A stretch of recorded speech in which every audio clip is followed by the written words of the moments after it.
बसरा के पुराने मोहल्ले में एक घर था, न बहुत छोटा, न बहुत बड़ा, बस इतना कि दो बंदे रह सकें और छत से बारिश न टपके। इस घर में दो बहनें रहती थीं।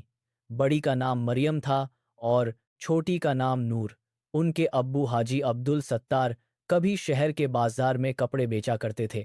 हाथ में मेहनत थी, दिल में दुआ थी और आंखों में अपनी बेटियों के लिए एक ख्वाब था कि जब वो बड़ी होंगी तो किसी के आगे हाथ न फैलाएं। अम्मी तो मरियम के बचपन में ही अल्लाह को प्यारी हो गई थीं। बस एक धुंधली सी याद थी कि एक नरम हाथ बालों में फिरता था और एक मीठी आवाज लोरी सुनाती थी, फिर वो भी याद न रही। अब्बू ने दोनों को सीने से लगाकर पाला, कभी माँ की कमी महसूस न होने दी, मगर कुदरत के फैसले इंसान की ख्वाहिशों से नहीं चलते। एक सर्द मौसम में हाजी अब्दुल सत्तार को बुखार आया। पहले लोगों ने कहा ठीक हो जाएगा, फिर हकीम ने कहा चंद दिन आराम करें। फिर वह दिन आया जब आंगन में खामोशी उतर गई और दोनों बहनें एक दूसरे को देखकर समझ गईं कि अब यह घर सिर्फ दीवारों का है, किसी अपने का नहीं। अब्बू के जाने के बाद मोहल्ले वालों ने चंद दिन हमदर्दी के दो बोल कहे। चंद ने आटे की थैली भेजी और चंद ने सिक्कों की छोटी सी थैली। मगर दुनिया की यही रवैया है। वक्त गुजरा और सब अपनी अपनी जिंदगियों में डूब गए। मरियम ने उस वक्त खुद को टूटने नहीं दिया जब टूटना सबसे आसान था। उसने नूर का हाथ पकड़ा और कहा, हम दोनों साथ हैं तो ठीक है, अल्लाह भी साथ है। मरियम सुबह सवेरे उठकर दूसरों के घरों में झाड़ू देती, बर्तन मांजती, कपड़ों पर कढ़ाई करती। नूर अभी छोटी थी, मगर वह भी धागा पकड़ाती, पानी भर लाती, कपड़ों की तहें लगाती। मोहल्ले की औरतें कभी तरस से देखतीं और कभी सर हिलाकर कहतीं, हाय बेचारी, अल्लाह ही उनका वाली है। मरियम यह सुनकर मुस्कुरा देती, मगर रात को जब नूर उसकी गोद में सर रखकर सोती, तो वो आहिस्ता से तस्बीह के दाने गिनती और दिल में कहती, या रब, मेरी बहन को कभी किसी के आगे झुकना न पड़े। उसी शहर में एक बड़ी हवेली भी थी, जिसे लोग हवेली मुराद बख्श कहते थे। मरियम और नूर के नाना मियाँ अमानत खान उसी हवेली के मालिक थे। वह बड़े दिल वाले इंसान थे, नरम मिजाज, सच्चे और जो एक बार किसी से मोहब्बत कर लेते तो फिर भूलते न थे। वह जब तक जिंदा रहे मरियम और नूर के घर आते रहे, कभी मिठाई लाते, कभी नूर के लिए रंगीन रिबन, कभी मरियम के लिए सादी सी चूठियाँ। मगर वित्त ने उन्हें भी न बख्शा और एक दिन वो भी चले गए। मियाँ अमानत खान के बाद हवेली उनके बेटे मियाँ जलील के हाथ में आ गई। मियाँ जलील बजाहिर ठीक इंसान थे, मगर उनकी बीवी बेगम सुघरा का मिजाज कुछ और ही था। जबान तेज, नज़र हिसाब करने वाली और हर बात में अपना फायदा देखने वाली। उनका एक ही बेटा था जिसका नाम सलीम था। बचपन से उसे यह बात समझाई जाती रही कि यह हवेली, ये कमरे, ये दरवाजे, ये आंगन, सब कुछ तेरा है। तू इस घर का इकलौता वारिस है। सलीम के दिल में घरूर आहिस्ता आहिस्ता जड़ पकड़ता रहा। मरियम के अब्बू के जाने के बाद मोहल्ले के इमाम साहब एक दिन मरियम के पास आए। वो बोले, बेटी, तुम्हारे नाना तुम दोनों से बहुत मोहब्बत करते थे, अब तुम्हारा कोई नहीं। बेहतर है हवेली चली जाओ, कम अज कम छत तो महफूज होगी। मरियम ने एक पल सोचा, फिर बोली, इमाम साहब, वहाँ खाला यानी बेगम सुघरा हैं, वो तो हमें देखकर भी खुश नहीं होती। इमाम साहब ने आह भरकर कहा, बेटी, दुनिया में सब दिल से नहीं सोचते, मगर तुम खून का रिश्ता लेकर जाओगी, वो रिश्ता हमेशा बोलता है।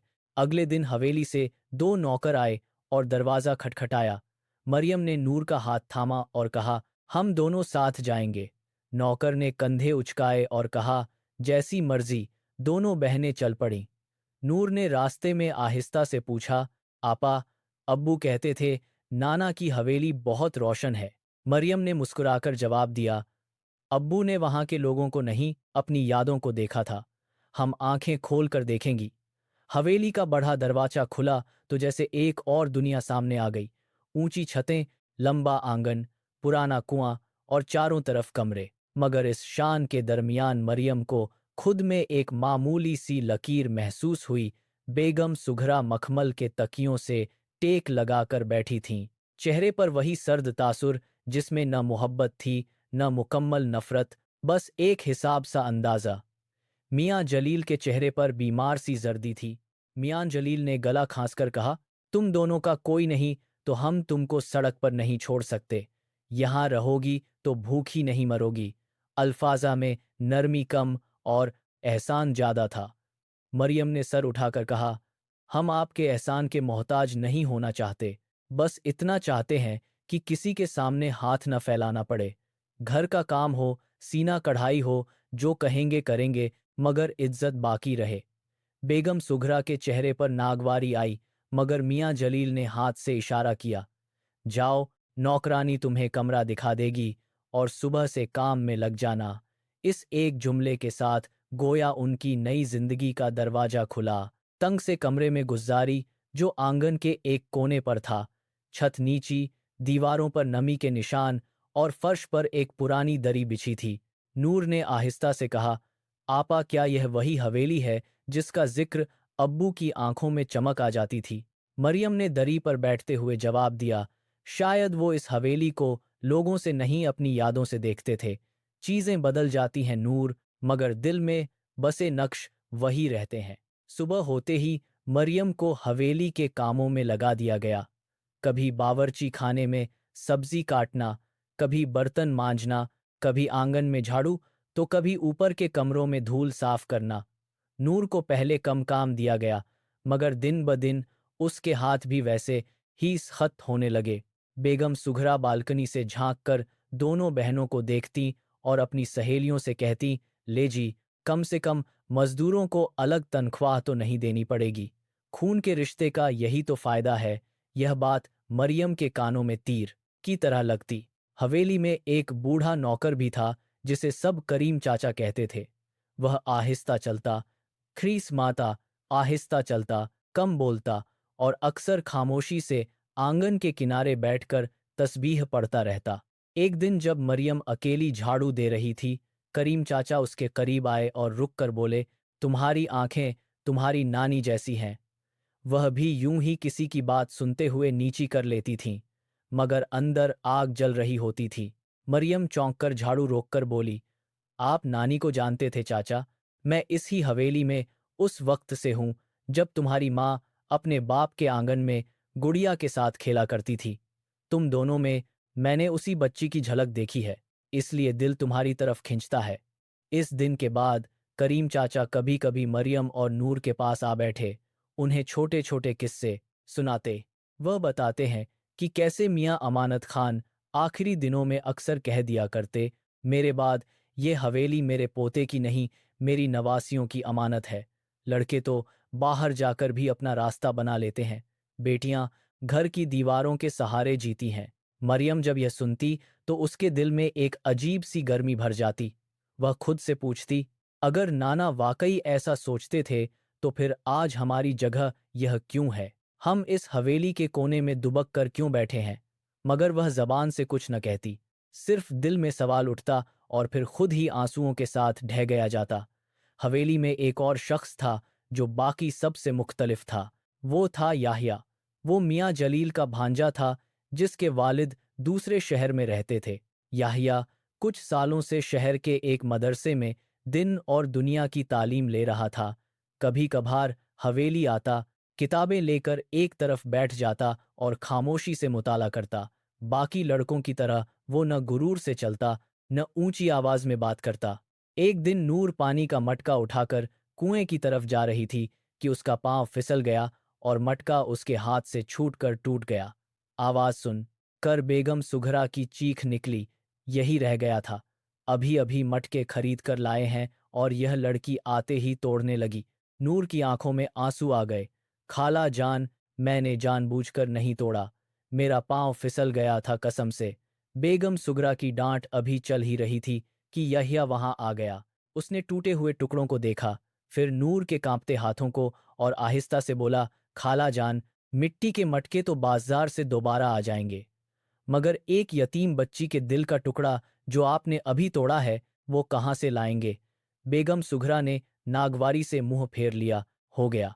मगर उस दिन के बाद नूर के दिल में उसके लिए एक नरमी सी पैदा हो गई, जैसे कोई दूर का भाई हो जो उनकी हालत समझता हो। वक्त गुजरता रहा, दिन रात एक दूसरे के पीछे चलते रहे, मगर मरियम के दिल में एक बात जड़ पकड़ने लगी। वह बात थी अमानत की। एक रात जब सब सो चुके थे, वह दरी पर लेटी छत को देख रही थी और नूर उसके पास सोई हुई थी। आहिस्ता से उसने सरगोशी की, हालांकि कमरे में कोई नहीं था। अगर यह वाक्य सच है कि नाना हमें हवेली की अमानत समझते थे, तो क्या कोई तहरीर, कोई कागज, कोई वसीयत कहीं नहीं रखी गई होगी? क्या वो इतनी बड़ी बात सिर्फ हवा में कहकर चले गए होंगे? इस ख्याल ने उसके अंदर एक चिंगारी सी रोशन कर दी। इसके बाद से जब भी वह हवेली के किसी पुराने कमरे में जाती, अलमारियों की दरारों, पुरानी संदूकों और बंद कमरों को गौर से देखने लगती, जैसे कहीं से कोई भूला हुआ निशान निकल आए। एक दिन झाड़ू देते देते वह ऊपर के उस कमरे के पास पहुंच गई जिसका दरवाजा हमेशा बंद रहता था। उस कमरे को सब पुराना कमरा कहते थे और कोई आम खादिम वहां जाने की जरूरत नहीं करता था। मरियम ने दरवाजे को देखा, फिर चारों तरफ निगाह दौड़ाने। कॉरिडोर सुनसान था। उसने खिड़की की दरार से अंदर झांकने की कोशिश की, मगर अंदर अंधेरा था। इसी वक्त उसे पीछे से कदमों की छाप सुनाई दी। वो घबराकर पीछे हटी तो देखा कि करीम चाचा खड़े हैं। आंखों में अजीब सी गहराई थी।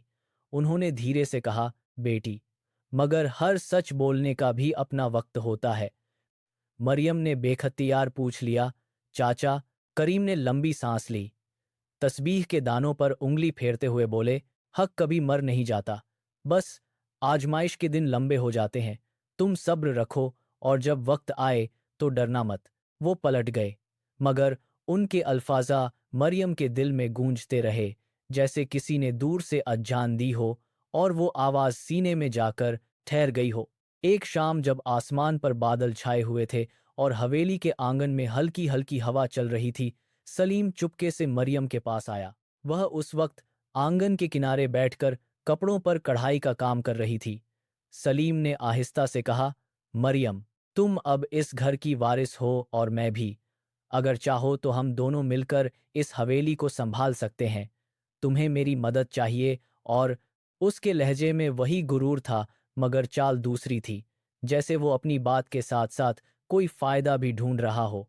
मरियम ने बगैर घबराहट के उसकी तरफ देखा और साफ लहजे में कहा, सलीम, ये हवेली किसी की जाती मिल्कियत नहीं, ये एक अमानत है, नाना की दी हुई। हम इसे मिलकर संभालेंगे, तो भी फ़कत फ़र्ज समझकर, कोई जाती ख्वाहिश या लालच रखकर नहीं। और जहां तक तुम्हारी मदद का सवाल है, अल्लाह काफ़ी है। सलीम का चेहरा लाल हो गया, आंखों में गुस्से की झलक आ गई। वो मुट्ठियां बंद करके बोला, तुम दो ना यतीम, तुम्हें क्या लगता है एक कागज मिल जाने से तुम मेरे बराबर हो गई हो? मरियम ने उसकी आंखों में देखकर बड़े सुकून से कहा, हाँ। उसी वक्त बेगम सुघरा भी ऊपर से उतरती हुई आ गई। उसने गुस्से में कहा, बस बहुत हुआ, यह हवेली हमारी है, तुम दोनों यहां रह भी रही हो तो हमारी मेहरबानी से। मरियम ने अपने मजबूत मगर नरम लहजे में कहा, मेहरबानी उस शख्स की होती है जिसके हाथ में ताकत हो, और ताकत हमेशा अल्लाह की होती है। अगर उसने चाहा तो हम आज भी यहाँ रहेंगे। अगर चाहा तो दुनिया की कोई हवेली किसी को रोक नहीं सकती। इसी लम्हे पीछे से इमाम साहब आ गए। उनकी आमद हमेशा जैसे सच्चाई की तरह हुआ करती थी, बगैर शोर के मगर मजबूत। उन्होंने कहा, बेगम साहिबा, इंसान बाज औकात अपने दिल में ऐसा गुरूर पाल लेता है कि वह हक को भी दुश्मन समझ लेता है।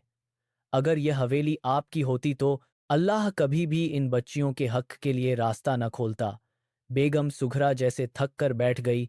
उनकी आंखों में आंसू थे, मगर वो जिद में ढलकर अटके हुए थे।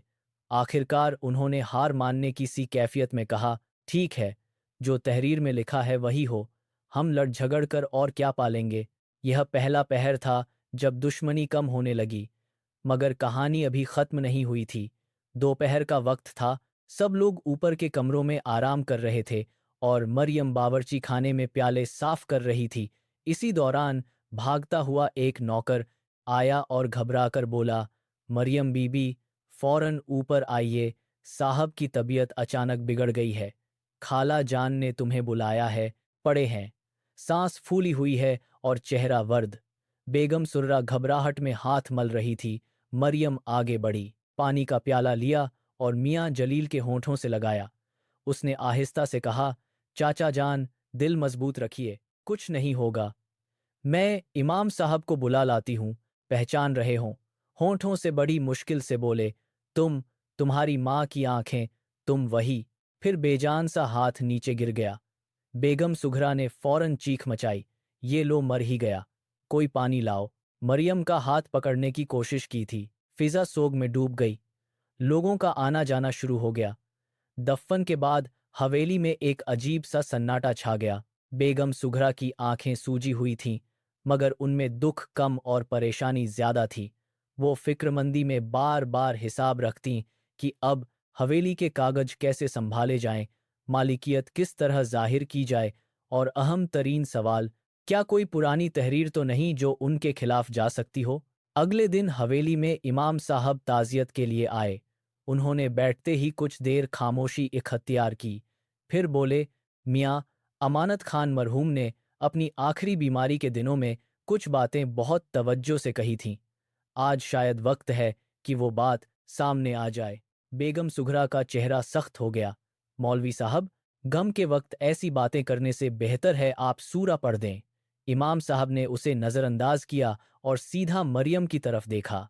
बेटी, तुम्हारे नाना चाहते थे कि उनकी मीरास में से एक हिस्सा तुम दोनों बहनों के नाम हो। उन्होंने यह बात जुबानी कई बार कही और एक तहरीर भी लिखी थी। बेगम सुघरा की सांस रुक गई। कौन सी तहरीर? कैसी तहरीर? मैंने तो कभी नहीं देखी। इमाम साहब के चेहरे पर सुकून था। तुमने नहीं देखी, मगर वो लिखी गई थी। मैं उसका गवाह हूं। अगले चंद दिन अजीब गुजरे। बेगम सुघरा ने नौकरों को एक काम दिया, ऊपर के पुराने कमरों को अच्छी तरह छान मारो, कुछ चीजें ढूंढनी है। नौकरों ने सर हिलाया, मगर उनके चेहरों पर भी हैरत थी कि आखिर ऐसा क्या है जिसके लिए बेगम साहिबा खुद फिक्रमंद हो रही हैं। मरियम ये सारी तैयारी खामोशी से देख रही थी। अंदर कहीं उसका दिल कह रहा था कि ये वही कमरे हैं जिन्हें नाना आखिरी दिनों में पसंद करते थे। 2 दिन गुजर गए, मगर कुछ न मिला। तीसरे दिन सुबह नूर आंगन में कपड़े धो रही थी कि उसने देखा कि नौकर ऊपर वाले पुराने कमरे के दरवाजे से भारी लकड़ी का संदूक, दरवाजे पर से गुजरते हुए संदूक से मिट्टी के जर्रे झड़ रहे थे और उसके कोनों से बूसीदा कपड़ों की बू उठ रही थी।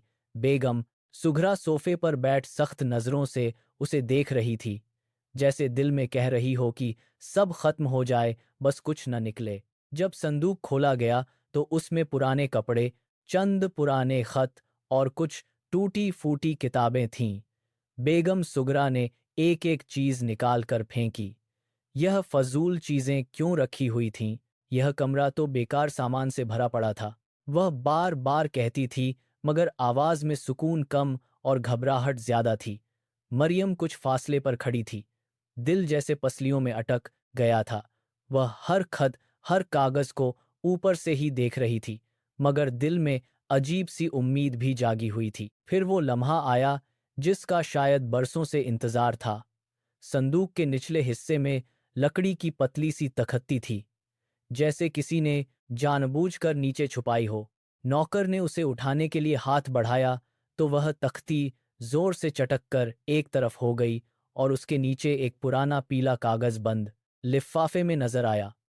लिफाफे पर मिट्टी जमी हुई थी, मगर उस पर लिखी हुई स्याही अभी बाकी थी। नवासियों के नाम, मियाँ अमानत खान। लिहाफा देखते ही बेगम सुघरा के चेहरे का रंग उड़ गया। सलीम ने आगे बढ़कर झपटने की कोशिश की, मगर इमाम साहब, जो इत्तेफाक से उसी दिन दुआ के लिए आए थे, फौरन बीच में आ गए। आराम से बेटा, यह अमानत लगती है, पहले पढ़ने दो। हक का फैसला हक के मुताबिक होगा। नौकरों ने सांस रोक ली। पूरा आंगन जैसे थम गया था। इमाम साहब ने लिहाफ आहिस्ता आहिस्ता खोला। अंदर एक पुराना मगर महफूज सफ़ा था, जिसके ऊपर लिखी पहली लाइन ने मरियम की घबराहट को आंसुओं में बदल दिया। मैं अमानत खान बिन अब्दुल रज्जाक, अपनी होश ओ हवास में अपनी नवासियों मरियम बिनते अब्दुल सत्तार और नूर बिनते अब्दुल सत्तार के लिए इस हवेली के एक बड़े हिस्से को उनकी अमानत करार देता हूँ। मेरी ख्वाहिश है कि मेरे बाद ये दोनों लड़कियां महरूमी की जिंदगी न गुजारें। बेगम साहिबा, मैं इस तहरीर का गवाह हूँ। मैंने अपनी आंखों से उन्हें यह लिखते देखा था और उन्होंने कहा था कि इसे इस कमरे में छुपाया जाए जहां सिर्फ अल्लाह जिसे चाहेगा वही पहुंचेगा। मरियम ने आंखों में नमी से उन्हें देखा, फिर आसमान की तरफ देखा, जैसे बरसों बाद किसी ने उसके दुखी दिल पर मरहम रख दिया हो। सलीम गुस्से में पैर पटकता हुआ बोला, तो क्या अब ये दो नौकरानियां हमारी हवेली में हमारे बराबर बैठेंगी? इमाम साहब ने ठोक बजाकर जवाब दिया, वो नौकरानियां नहीं, इस हवेली की वारिस हैं। बेगम सुघरा के कदम लड़खड़ा गए। उनके लब कांपते थे। मैं यह बर्दाश्त नहीं कर सकती। मगर बर्दाश्त न करने या करने का इख्तियार अब उनके हाथ में नहीं था। वो दिन पहली मर्तबा था जब हवेली के खादिमों ने मरियम और नूर को यूं देखा जैसे वो किसी आम लड़की नहीं, इस घर की खोई हुई रोशनी हो। शाम ढले हवेली में अजीब सी खामोशी थी। नूर मरियम के पास बैठी थी, दोनों अपने छोटे से कमरे में, मगर आज वो कमरा तंग नहीं लग रहा था। मरियम ने आंखें बंद करके कहा, नूर, अल्लाह ने जो हमारा था वापस कर दिया। नूर ने कांपती हुई आवाज में जवाब दिया, आपा, क्या अब हम इस घर में सिर्फ काम करने वाली नहीं रहेंगी? मरियम ने उसे गले लगाकर कहा, अब हम इस घर की बेटियां हैं। 6 साल गुजरे। हवेली में सुकून लौट आया। लोग दूर दूर से आकर मरियम से मशवरा लेते, नूर को बहन कहकर पुकारते। याह्या अक्सर दीन की बातें, समझौता, कभी हौसला देता, कभी इंसाफ का माना बयान करता। हवेली की फिजा, जो पहले गुरूर से भरी रहती थी, अब नरम होने लगी। सलीम कुछ अरसे तक जख्म खुर्दा शेर की तरह रहा, मगर वक्त ने उसे भी बदल दिया। वो अब न मरियम से लड़ता न मुकाबला करता। शायद उसे भी समझ आ गई थी कि जो चीज़ हक पर हो उससे जंग जीती नहीं जा सकती। एक दिन इमाम साहब ने सबको आंगन में जमा किया और कहा, अमानत खान मरहूम ने यह हवेली सिर्फ अपने लिए नहीं, आने वाली नस्लों के लिए अमन और रोशनी बनाकर छोड़ी थी। अब यह दोनों बेटियां इस घर को वैसे ही संभालेंगी जैसे वह चाहते थे। मरियम और नूर के दिल भर आए। नूर ने मरियम का हाथ पकड़कर कहा, आपा, हमने जो दुख देखे थे, क्या वो सब अब खत्म हो गए? मरियम ने रोती हुई मुस्कुराहट के साथ जवाब दिया, नहीं नूर, दुख खत्म नहीं हुए, बस उनके मुकाबले में अल्लाह ने हमें सहारा दे दिया। वक्त गुजरता गया और एक दिन हवेली के बाहर एक बूढ़ा शख्स, जिसकी दाढ़ी सफ़ेद थी और हाथ में पुरानी तस्बीह थी, आहिस्ता आहिस्ता चलता हुआ आया। वो करीम चाचा थे। उन्होंने मरियम को देखकर नरम आवाज में कहा, बेटी, तुमने यह हवेली वैसी ही बना दी जैसी तुम्हारे नाना चाहते थे। अब मेरा दिल कहता है कि मैं सुकून से जा सकता हूँ। मरियम ने रोते हुए उनका हाथ चूमकर कहा, चाचा, यह सब आपकी वजह से मुमकिन हुआ। अल्लाह आपको सलामत रखे। करीम चाचा ने आसमान की तरफ देखा और कहा, अल्लाह की दुनिया में कोई यतीम नहीं होता बेटी, अल्लाह सबका सहारा है। तुम दोनों बहनें इस बात की जिंदा मिसाल हो। और यूं वह हवेली, जो कभी नफरत, गुरूर और नाइंसाफी से घिरी हुई थी, आखिरकार रोशनी, इंसाफ और मोहब्बत का घर बन गई। मरियम और नूर की कहानी यूं खत्म नहीं हुई थी, बल्कि यह सिर्फ आगाज था। एक नई शुरुआत, जहां दो अनाथ बहनें, जिन्हें लोग कभी नजरअंदाज करते थे, आज पूरे शहर में उस नाम से पहचानी गईं। वे बहनें जिन्हें अल्लाह ने खुद इज्जत देकर खड़ा किया और दुनिया को दिखाया कि हक कभी मरता नहीं, बस इसका इंतजार थोड़ा लंबा होता है। यह वह दास्तान थी जिसमें खामोशी ने जवाब दिया और दो यतीम बहनों के सब्र ने साबित कर दिया कि अल्लाह का काम हमेशा वक्त पर होता है, सिर्फ हमारा हिसाब थोड़ा कम होता है।